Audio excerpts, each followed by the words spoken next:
Hey everyone, the next video is about atomic structure. Really, it's just about what is an atom and what do we know about it.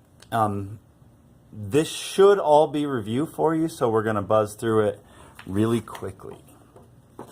So let's pick up where we left off in the last video. An atom is made of protons, neutrons, and electrons. Protons and neutrons are in the nucleus of the atom, and that's the majority of the mass of the atom is right down there in the nucleus. Protons are positively charged. Neutrons are neutral. They have no charge at all. Electrons are flying around outside of the nucleus, and the area they're flying around in is most of the space of an atom, which is actually just mostly empty space except for these tiny, teeny, tiny little electrons that are flying around. And they don't weigh hardly anything. They weigh almost nothing compared to the proton and neutron. But they do have a negative charge. So that's how they're attracted to that nucleus in the middle, because they have a negative charge on them. And the protons in the nucleus have a positive charge on them, so there's an attraction between them. So there's a couple of just definitions that we want to review about how we talk about those atoms then. The thing that makes a specific element itself is the number of protons in the nucleus. But an element that has that number of protons could have a different number of neutrons in the nucleus. So for example, if an element had 17 protons in its nucleus, no matter how many neutrons or electrons it had, it would be the element chlorine. Because that's what defines chlorine, is the number of protons in its nucleus. And you can see that on the periodic table here.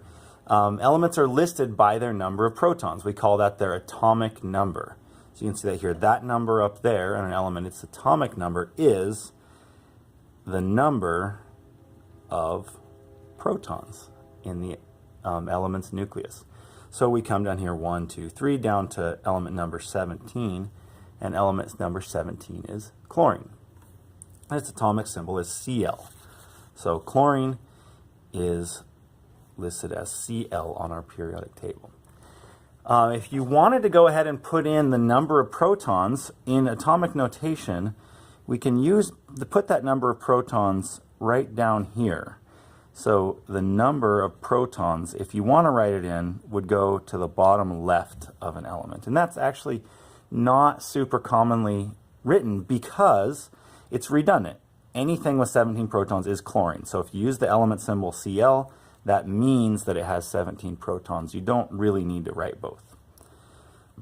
Okay, so now to the number of neutrons. The number of neutrons can vary somewhat. Anything that has 17 protons is chlorine, but the number of neutrons it has is really not set. If it has more neutrons, it'll have more mass. If it has less neutrons, it'll have less mass, but it's always going to be chlorine as long as it has 17 protons. So if you go on, actually Wikipedia is even a good source for this, but you can go online. There's a number of different websites you can look this up, which I'll be talking about in class. But I've got a list here that I printed out of the isotopes of chlorine. And these are all of the isotopes that have ever existed for chlorine that at least this source knew about. So here's one that's called 28 chlorine. It has 17 protons and 11 neutrons. So the reason it's called 28 chlorine is because 17 plus 11 adds up to 28, which makes it 28 chlorine. The same thing with the next isotope down here. 29 chlorine is 29 chlorine because it has 17 protons and 12 neutrons. That makes it 29 chlorine, etc. Now, these are not actually, when you go out and get a sample of chlorine on the Earth, you will not have any of these isotopes actually in your in your chlorine sample. That's because they do not naturally occur on Earth. These are created in a nuclear reaction or in a collider or something else, all kinds of other different possibilities. But the ones naturally occurring on Earth, for that we want to look in this column. This tells the ones that are naturally occurring on Earth. And it's really just these three isotopes, 35Cl, 36Cl, and 37Cl. And we only actually care about two of them, but let's go ahead and talk about why. The reason why is because when you find chlorine on Earth, 75% of it, this column says the natural abundance on Earth. 75% of the chlorine that you find on Earth, or a little over 75%, is chlorine 35. A little over 24% is chlorine 37. But only an insignificant amount, a detectable but insignificant amount, is actually chlorine 36. So we don't have to actually care about that one. It's a negligible amount. But we do care about these two isotopes, the 37Cl and the 35Cl, that has significant abundance. So when we're writing the atomic symbol for that, you put up here the number of protons plus neutrons. So if we were talking about 35 chlorine, the number of protons, again, is 17 protons.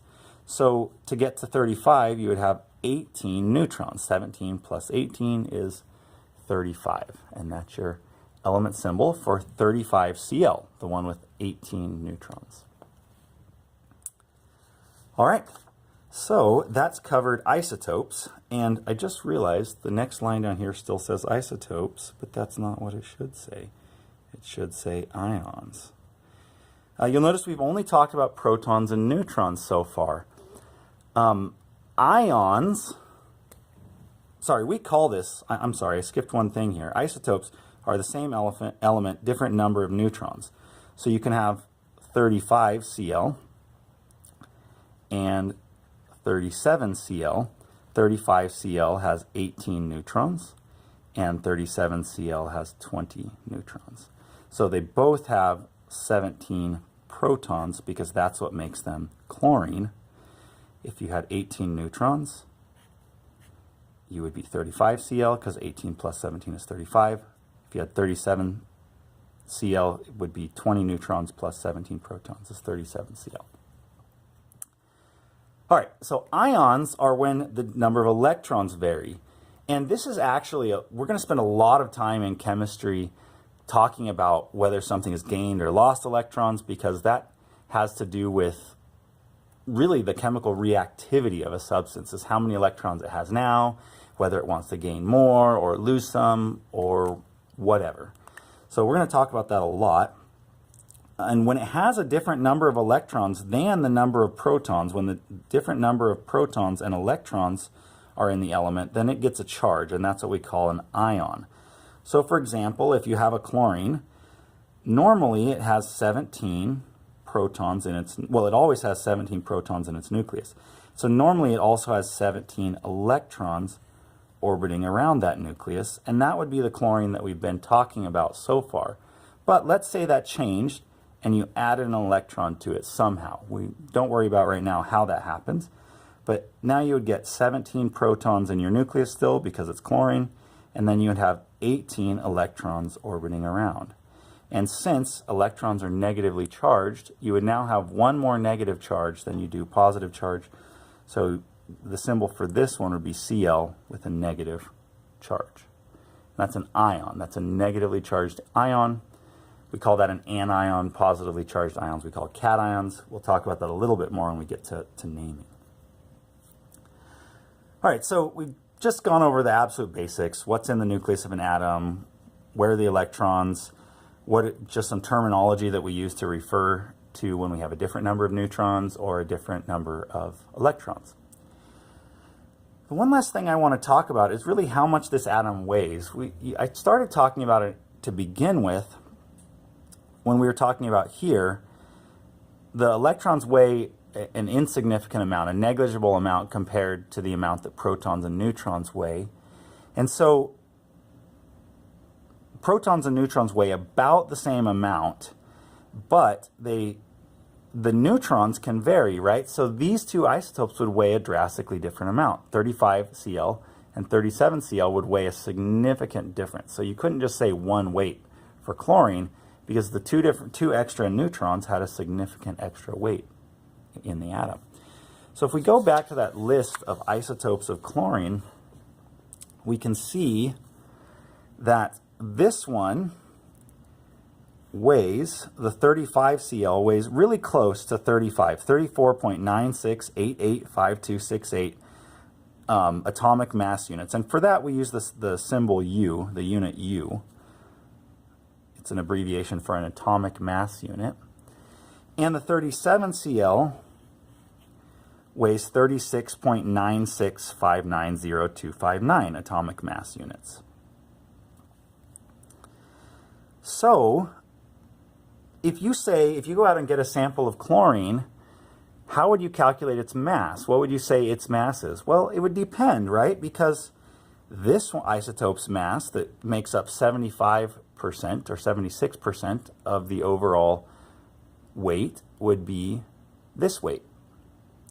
This isotope, which makes up 24% of the overall weight, would be this weight. So we can't just list this mass or this mass, and we can't just do a straight average of the two because they're not 50-50 each. They're this percentage and this percentage. So we have a simple formula to calculate the atomic mass of chlorine in general, of a whole sample of chlorine, if there were millions and millions and millions of atoms in these ratios. And that's just this formula right here. So to do that, we calculate the atomic mass as, let's make sure I get that on there, the mass of isotope number 1 times its natural abundance plus the mass of isotope number 2 times its natural abundance, and that'll give us the average atomic mass. And that's actually the number that we'll see on our periodic table, is the average atomic mass, because the periodic table doesn't have space to list the individual isotope masses. We just want the overall average. So if we were to calculate this for chlorine, we would just take those values from the table above and plug it into the equation. The mass of isotope number 1 is right up here, 34.96.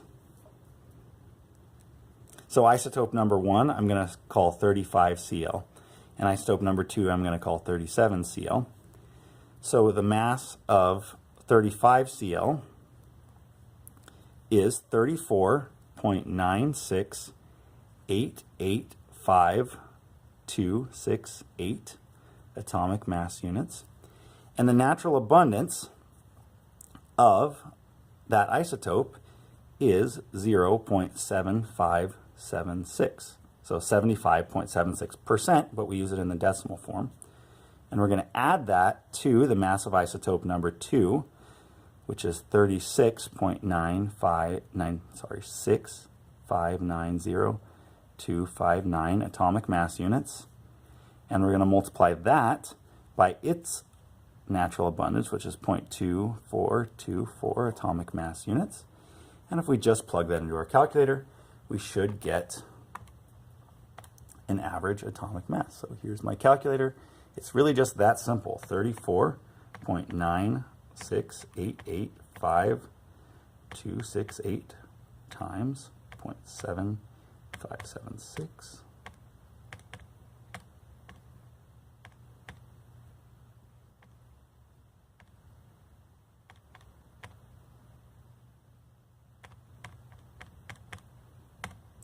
And we get, our answer is 35.4529376.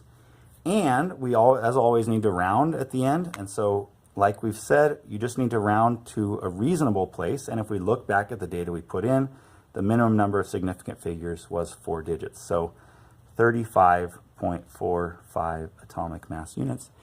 And that should not surprise us that that number, 35.45 atomic mass units, is exactly the number we found on our periodic table. All right, thank you very much for watching, Happy studying.